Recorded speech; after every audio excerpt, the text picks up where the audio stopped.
प्रकरण होतं, तुम्ही जाणार होते. आता प्रकरण मिटलंय, गावकऱ्यांनी स्थानिक पातळीवर हा विषय संपवलाय. काय पुढची भूमिका असेल?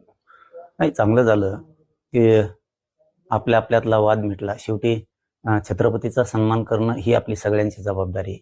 छत्रपतींना आपल्या सगळ्या समाजाला एकत्र ठेवलंय आणि त्याच विचारानं आपण सुद्धा पुढे जाणं खूप गरजेचं आहे. खूप आनंदाची गोष्ट झाली. रात्री पण SP साहेबांनी सोलापूरच्या सांगितलं होतं की आम्ही बसून 100% मिटवणार आहेत. म्हणूनच मग आम्हाला जाहीरपणानं आपला दौरा टाकता आला नाही.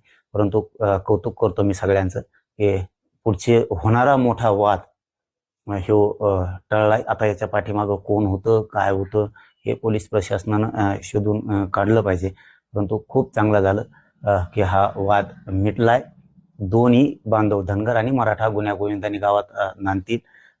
रांदे बाबांचाही मला काल फोन होता की तुम्हाला यावंच लागतंय. ते धर्मगुरू आहेत धनगर समाजाचे, आणि मराठा समाजाचा एक फोन होता की तुम्हाला यावंच लागणार आहे, आपण बसून तोडगा काढू. मी त्याच वेळेस बाबाजींना, म्हणजे फरांदे बाबाजी आहेत, त्यांना शब्द दिला होता की शांततेत बसून वाद 100% मिटला जाईल, वाद कुठेही होणार नाही.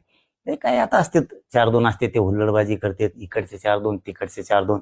म्हणून एवढा मोठा प्रेमानं वागणारा राज्यात समाज मराठा आणि धनगर यांच्यात वाद निर्माण होऊ द्यायचा नाही, या भूमिकेत मी 4 दिवसापासून सलग होतो.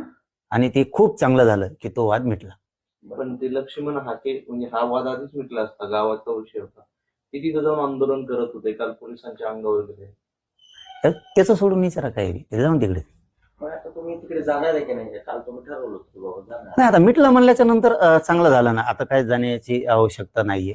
मिटलं नसतं तर मी शब्द दोन्हींना पण दिला होता, मराठा समाजाला पण आणि धनगर समाजाला पण. मी 100% येणार, आपण वाद होऊ देणार नाहीत कुठल्याच परिस्थितीत. धनगर मराठा तोडगा सन्मानानं काढला जाईल. धनगराचा सन्मान होईल, मराठ्यांचा पण होईल आणि छत्रपतींचा पण सन्मान होईल. हे सगळ्या तिथलं देवस्थान आहे खेलोबांचं, या सगळ्या देवस्थानांचा सुद्धा सन्मान करून योग्य तोडगा काढणार आणि हे शांततेत मिटणार, हे त्याच दिवशी मी कालच सांगितलं होतं. त्यामुळे ते मिटलं, आता खूप चांगलं झालं. आता काय नंतर 1-2 दिवसांनी जाऊन मराठा समाजाची त्या गावातली भेट घेऊ आणि धनगर बांधवांची भेट घेऊ आणि ते मला वाटतं फरांदे बाबाजींची आम्ही तिथं जाऊन भेट घेऊ. यापुढे तुमचं दोन्ही समाज